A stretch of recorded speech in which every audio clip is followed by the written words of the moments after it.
आज जो पानी आप ग्लास में पी रहे हों, क्या मुमकिन है कि वही पानी हज़ारों साल पहले किसी डायनासोर ने पिया हो?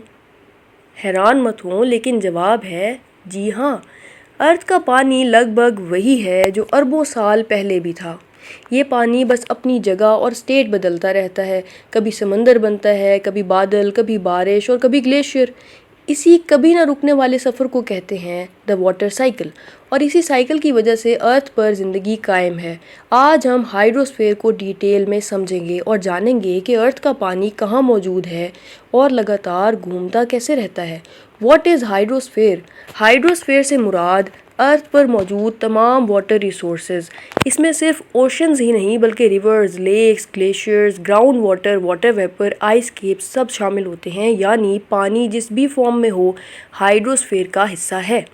Distribution of water on earth. अक्सर लोग समझते हैं कि अर्थ पर पानी बहुत ज़्यादा है तो फ्रेश वाटर की कभी कमी नहीं हो सकती, लेकिन रियलिटी बिल्कुल मुख्तलिफ है। 97% वाटर सॉल्ट वाटर है और सिर्फ 3% फ्रेश वाटर। और उस 3% फ्रेश वाटर में भी लगभग 69% ग्लेशियर्स और आइस केप्स में लॉक्ड है। तकरीबन 30% ग्राउंड वाटर है और 1% से भी कम रिवर्स और लेक्स में अवेलेबल है। इसीलिए फ्रेश वाटर को ब्लू गोल्ड भी कहा जाता है। The water cycle. अब आते हैं लेक्चर के सबसे इम्पॉर्टेंट कॉन्सेप्ट की तरफ, वाटर साइकिल। वाटर साइकिल का मतलब है वाटर का एटमॉस्फेयर, लैंड और ओशंस के दरमियान लगातार मूवमेंट करना। ये साइकिल कभी नहीं रुकता। इसका स्टेप नंबर 1 है एवेपोरेशन। सूरज की हीट समंदरों, दरियाओं और लेक्स के पानी को वेपर्स में कन्वर्ट करती है। इस प्रोसेस को कहते हैं evaporation. Step number 2 transpiration. Plants भी अपने लीव्स के थ्रू वाटर वेपर रिलीज करते हैं। इस प्रोसेस को कहते हैं ट्रांसपीरेशन। एवेपोरेशन और ट्रांसपीरेशन को मिलाकर एवेपो ट्रांसपीरेशन भी कहा जाता है। Step number 3 condensation. जब वाटर वेपर एटमॉस्फेयर में ऊपर जाकर ठंडे हो जाते हैं तो छोटे छोटे ड्रॉपलेट्स, वाटर ड्रॉपलेट्स बन जाते हैं। ये ड्रॉपलेट्स मिलकर क्लाउड्स बनाते हैं और इस प्रोसेस को कहते हैं कंडेंसेशन। Step number 4 precipitation. जब क्लाउड्स हैवी हो जाते हैं तो पानी वापस अर्थ पर गिरता है।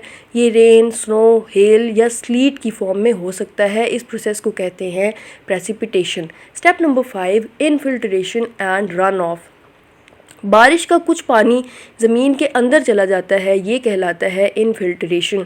बाकी पानी सरफेस पर बहकर रिवर्स और ओशंस में चला जाता है, इसे कहते हैं रन ऑफ। और फिर ये साइकिल दोबारा शुरू हो जाता है। Importance of the water cycle.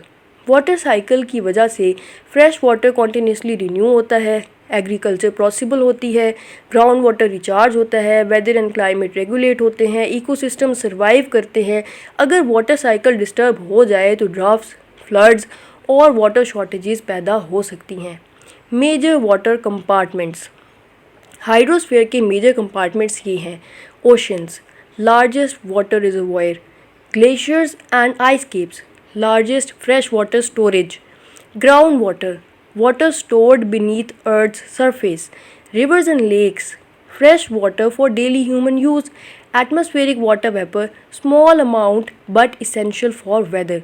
Hydrosphere and Pakistan. Pakistan की एग्रीकल्चर इंडस रिवर सिस्टम पर डिपेंड करती है, लेकिन पॉपुलेशन ग्रोथ, क्लाइमेट चेंज और ग्लेशियर्स के पिघलने की वजह से वाटर सिक्योरिटी एक मेजर चैलेंज बनती जा रही है। इसीलिए वाटर कंजर्वेशन और एफिशिएंट इरिगेशन बहुत ज़रूरी है।